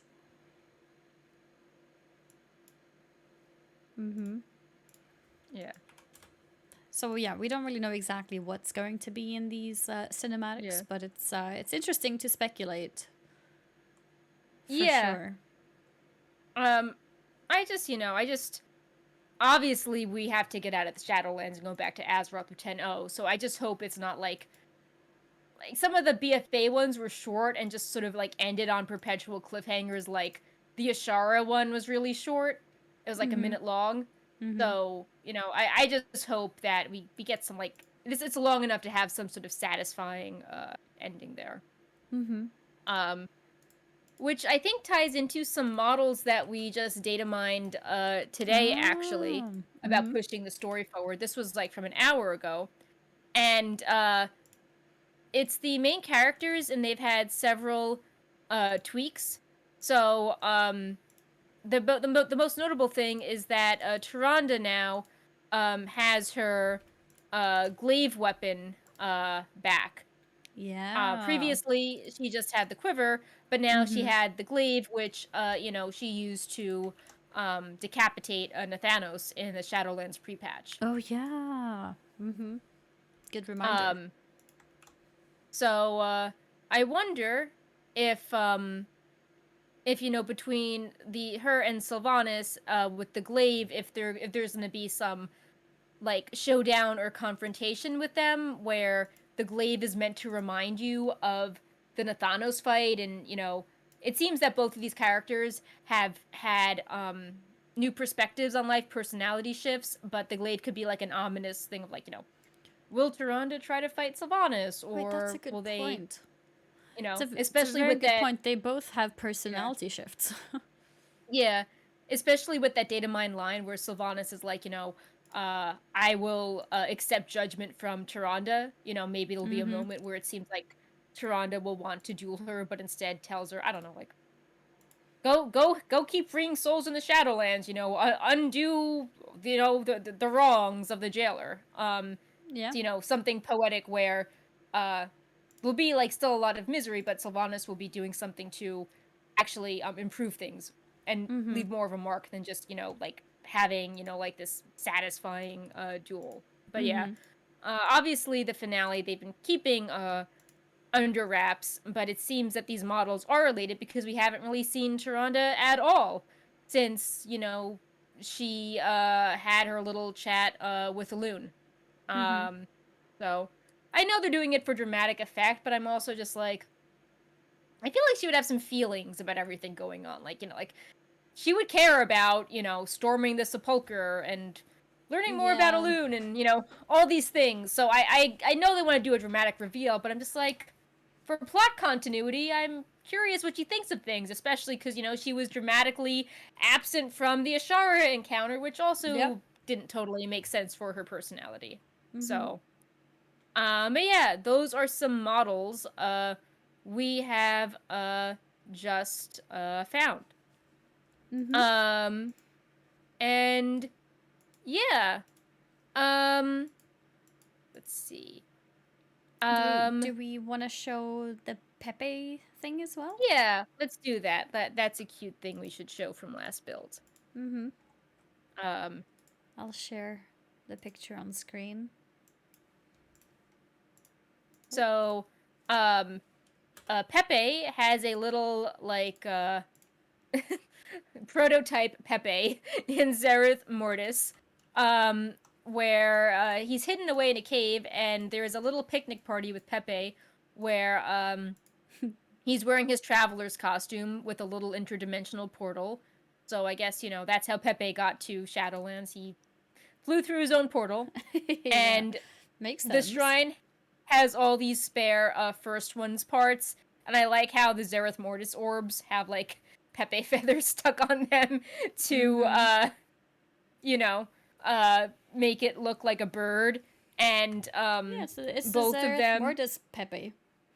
yeah, it's prototype Pepe. Yeah. um and then I love how they're having a little picnic with a candelabra and flowers, and they both have their heart cupcakes and coffee, because Oh yeah, the heart birds can cupcakes. drink in That's this cute. universe. Of Yeah, course, of so course. It makes sense. that was super cute. um and yeah, I also think it's funny how they pick the traveler costume for Pepe, because it's like, well, yeah, he's been doing a lot of traveling if he's Yeah. now in the shrine of the First Ones. So yeah, that was a fun little Easter egg there. Glad that Pepe's still going strong after, how many years. Yeah, still makes his Um appearances. yeah. Something that we wanted to highlight last build that we skipped, so we should highlight it again. Um we have the Mythic Jailer mount. It is the Zereth Overseer, and it looks like a progenitor bot. It's very gold and green, which you don't really associate with the Jailer. It kind of looks like a Protoss mount. Yep, um, true. but yeah, what are your thoughts on it? Because like it looks cool, but I don't know if it fits like It doesn't the fit Jailer Jailer at vibe. all. No. Yeah. I mean, this feels like it could be a reward from Zereth Mortis in general. Um Hmm. it's it's golden, and it's a pretty unique mount as well. It looks different to Yeah. any other mounts that we have so far. But it just doesn't feel like Jailer. Yeah. So I'm not Um. really sure what they. I mean, maybe they were thinking outside of the box. So it's definitely referencing the bigger scale of things, but it doesn't feel like Jailer. I think having, which maybe is a good thing if you think about it. Maybe a Jailer mount would end up looking boring because it would be Hmm. gray Like, and yeah, like a mom mount. Yeah. yeah, it would look like a mom mount perhaps. So maybe that's why they went for something like this. But I think you could turn something like a mom mount into something cool by adding the right colors. But yeah, I guess this is what we got. Like, if we got something with a mount with like chains hanging around, and maybe even an animation with chains being wrapped or something, I think could be really cool. But yeah, I guess now we get this, which doesn't feel like Jailer, but there it is. Yeah. I What do you mean, feel it's about it? interesting. So, it's weird because the Sylvanas mount felt very personal to her, and it Mm-hmm. hinted at how um her soul had been split, and some part of her personality had been like abandoned. She lost touch with it. And even the mount, vengeance, and like it was her pet dragon hawk. It felt very personal to her. Um, Yeah. and yeah, I mean the N'Zoth one looked very old gods. Um, it looked like it was something that would serve him. And yeah, this feels like, I don't know. It seems, I don't know. I would like a jailer, something that's more jailer themed, or maybe it would be cool if they took something that had this, sorry, First One's aesthetic, but they use colors that made more sense for the jailer. Yeah. I Uh, mean, to mm-hmm. show like like a, I don't know, like corrupted fallen one type vibe, like Mm-hmm. Titan elements, but domination runes. Like maybe it would make more like sense if this was, I don't know, like silver with blue jewels, and instead of having kind of the gold panels on the front, um there were like domination runes instead that were glowing blue. I think that could be more interesting. Or like in the center section, how there's that like gray stripe under the jewel, like that, having that be like silver and like neon blue with the runes. I think that could be interesting. And it would stand out from like all the mall mounts because it would have an interesting shape and geometry. And yeah, I think it could be an interesting, mix of two styles. But yeah, this feels like more like even the title. It's like enigmatic and aloof. It's like, yeah, we know this like is kind of out of nowhere. We're straight up saying it in the description that it's kind of puzzling. And like even the ahead of the curve mount, which I didn't put in the notes, I can put it here, but it's also sometimes ahead of the curve mounts like hint at a story twist. Like, we had the dragon that was saved in Azoth, or like the Khadgar bird that made sense with BFA. It but looks this like is they more are from a similar idea then. Yeah. So it seems that this is a mysterious creature that were created by the first ones.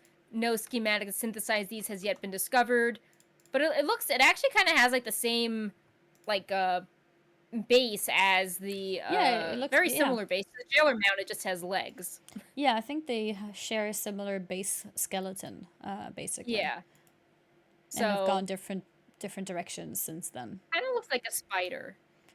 Kind of looks like the creature is on Zereth Mortis, right? Yeah. But yeah, I mean, it's nice when like the item offers like a plot twist, I think. But when even the description for this other thing is like, there are mysterious creatures, and it's like I want some like closure. Like I want like not more mystery. Here is a mount referencing like the soul of Arthas, taken from the raid, or here is a shattered fragment of Frostmourne, or something related to Azeroth. Like this just feels a little too impersonal for ahead of the curve and cutting edge. It usually has like a meaningful component to it. So yeah. I also feel that the last ahead of the curve mount of the expansion should be special, and this one is a bit disappointing. So I'm just thinking of how there's a lot of communities, like I've been running those in the past as well, where the last AOTC mount of the expansion is technically the hardest because it means that it's the one where you can't outgear by a whole patch. Right. So having those community runs for that are pretty popular, helping people get their mount, and this mount is kind of not so interesting to pique people's interest. I remember the one from Argus being really pretty. Yeah, that one was really nice. The bird. Yeah. And then like the moose was interesting as well. And even the dragon mount. Like somewhat. People love dragons from Nyalotha, and like that had an right paw, what are you doing? Why are you putting your paw on my shoulder? Even the dragon mount, like I thought it symbolized something nice, how so many dragons from that dragon flight were corrupted, but here was, an egg that had been saved. Like it was a nice story, I thought, behind it. No, it's true. I think that we're going to, for a final topic, not talk about the cool loot because we can discuss it a different week. And instead, we have another tweet from Quick on WoW and Overwatch updates that I think would be good to talk about instead. Ybarra is saying something again. Yeah, breaking news. Yeah. In a response tweet. Yeah, to someone called Absolute Moose. So, who very directly said, "Word has it you have underdeveloped games in the market. Might want to throw manpower over that way." 11 likes. And he replied, "Blizzard is a big studio, and we have talented and growing teams supporting live games as well. Over the coming weeks, you'll be hearing more on that from Warcraft and Overwatch. Diablo will follow. Stay tuned." So we are getting WoW and Overwatch news. Yeah. So over the coming weeks. So to me, that means this was the survival game was the announcement this week. And then, no release. We're not getting a release date for patch 9.2 this week. You're right. Yeah. And so probably next week Warcraft, week after that Overwatch, and maybe a week after that Diablo.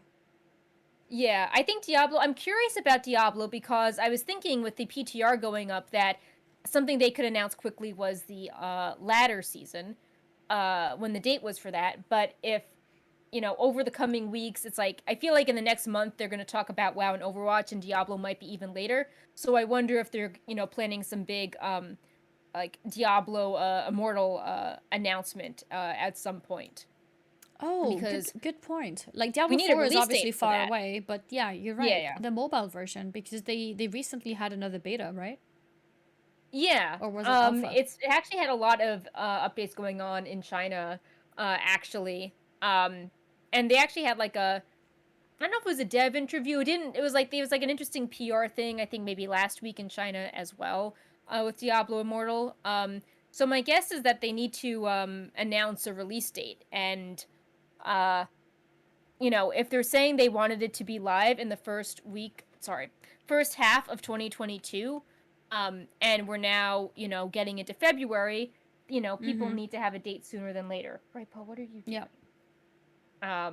But yeah, I think the Overwatch thing is really interesting, though, because, like, we just have not heard anything on that game, and even at BlizzConline, it was like, the Overwatch stuff was minimal. Right, Paul, no. And then what kind of update could it be? Because we know that Overwatch 2 is not coming out soon. Right, and then with the lawsuit, it lost so many sponsors for Overwatch League. So it's like, what is even going on with that? Yeah. So it's very interesting to see what's going to be going on with all this. And then, it's like, could we get a 10.0 expansion if the WoW announcement isn't this week? Like, if you delay the 9.2 release date a little, could you bundle that with, like, and here's, like, remember with Legion at Gamescom, we got that, like, transitional teaser showing Gul'dan breaking Illidan free?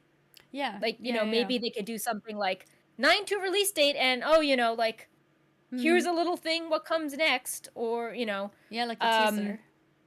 Yeah. But yeah, I mean, I don't think they would just sort of do a cold, like, mic drop for it, because, even with 9.2, like, they were trying to build it up with those little tweet teasers and the runes, so I really don't think they would just, like, be like, oh, blog post, here we go. But, who knows? They're trying different things out. But yeah, I'm just really curious about Overwatch 2. Because, yeah, just have not heard anything on this for a while. I'm curious. Yeah. So. What could they say? It's very interesting. Also, another thing that's kind of not been talked about is they said that they have some Warcraft to mobile games or something, didn't they? Yeah. Yep, exactly. There's been no updates on that either so far. Yeah, there were 2 games they said they were working on. Was it 2 even? In that space. It's like, well, where is it? What's happening? I mean, everyone was always speculating that one was going to be like Pokemon Go, but for WoW. But you have to wonder if these things have been in development so long, if, like, the market for that has moved on, especially with the pandemic, where, like, going outside and casually meeting up with people is, like, this not is not really a good time to do that. Right. I mean, I know that the game has evolved, to handle COVID, but it's, the primary appeal of the game is walk around, see cool things, make the world around you cooler, and, chat with fans. Like, that's the core hook of the game. So, yeah, I'm curious if they would announce stuff with that, or I also think they need, like, a more frequent cadence with things. Like, we were saying that, maybe tying everything to BlizzConline was bad because then the rest of the year you have no hype. And I think that Blizzard needs more frequent updates, not less, with everything going on to regain trust. So it's like, okay, cool, you might just drop a bunch of news in February, but I need updates on this throughout the rest of the year. You know, just with all how things have been delayed with the pandemic, the lawsuit, the acquisition, consumers want to hear more, not less right now. I just saw Brightpaw run past. Yeah, I was watching Brightpaw. Open the window. Oh. Brightpaw, no. Brightpaw. But yeah, he's I been definitely very wanting attention today. I know, right? I'm trying to pick him up, and he's like, "No." Good yeah, cat. That's how Luna is with me as well. She comes up to me, swipes her tail in my face, and then if I try to pick her up for petting, she's like, "Nope, I'm gone. Bye." Well, we have him here right now. Brightpaw, say hello. Aww. Hello, Brightpaw. You happy with today's news? He does. He likes games. Yeah. He likes the tiger. And he likes the spectral tiger. He's like, everyone is talking about cats today. Oh, yeah. All engagement is good engagement. But yeah, I think that's it actually for today in terms of all the things that we definitely wanted to cover.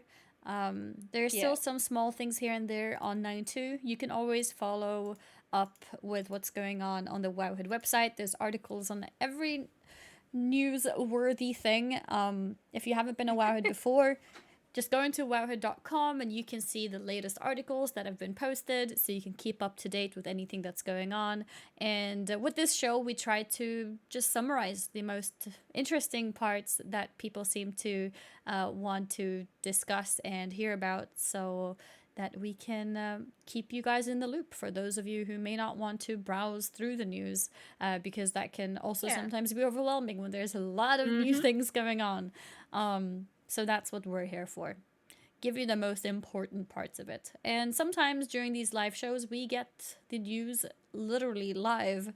Like we added topics here on the list while we were going in the show. So we didn't even know everything that we're going to talk about until the show was already going. So that's the benefit of live shows.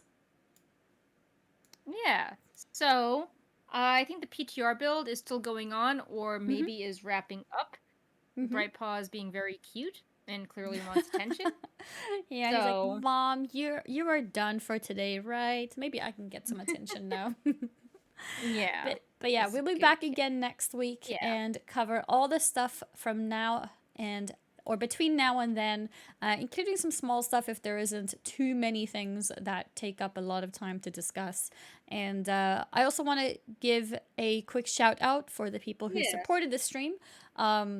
Remember, just following the stream is also supporting. So if you're sitting here watching on the Wowhead front page, feel free to tune into Twitch. Follow the stream means that you can chat, you can ask questions or comment things in general. We try to keep up with chat to make sure to consider what you guys are saying to make the discussions interesting for you as well, with any kind of different angles maybe, or a comment on something that was unclear. We try to keep up with the chat.